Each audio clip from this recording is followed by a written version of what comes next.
Welcome to Model United Nations Flipped Classroom. Today's lesson will focus on issues for the 21st century that the United Nations is focusing on. Let's begin with a review of the Security Council. Not all countries are members of the Security Council.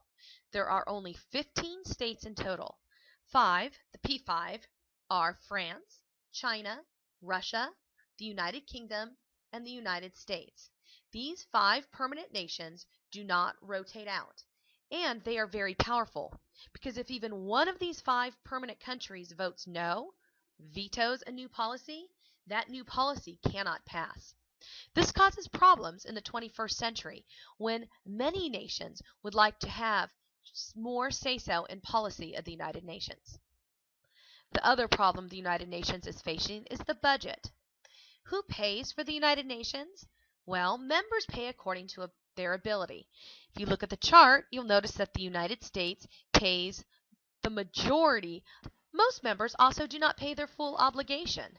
There is no way to enforce having a member nation pay into the United Nations budget. What is the effect? As an increasing number of peacekeeping missions go on throughout the world and the UN is actively involved in humanitarian efforts, there's a problem because there's decreasing cash flow. So UN budget has to realize how can they balance less cash flow and more projects. Another reform is the Secretary General's office.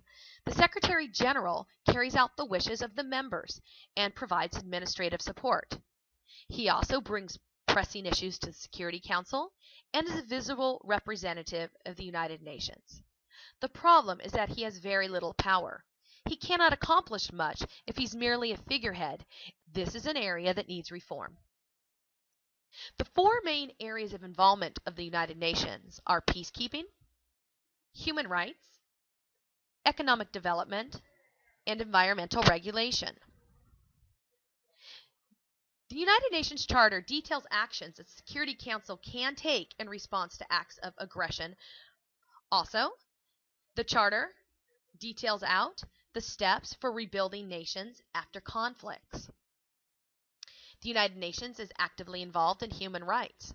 The 21st century challenge is, how do you protect human rights and allow countries to govern as they see fit? Next, the United Nations is involved in economic development. Economic development is defined as access to not only physical necessities of life, such as food, water, and shelter, but also things that stimulate human development, such as education, healthcare, farming, and jobs. Finally, the United Nations is involved in environmental regulation. There is no mention of this in the United Nations Charter, but in 1972 in Kenya, the United Nations Environmental Program was established.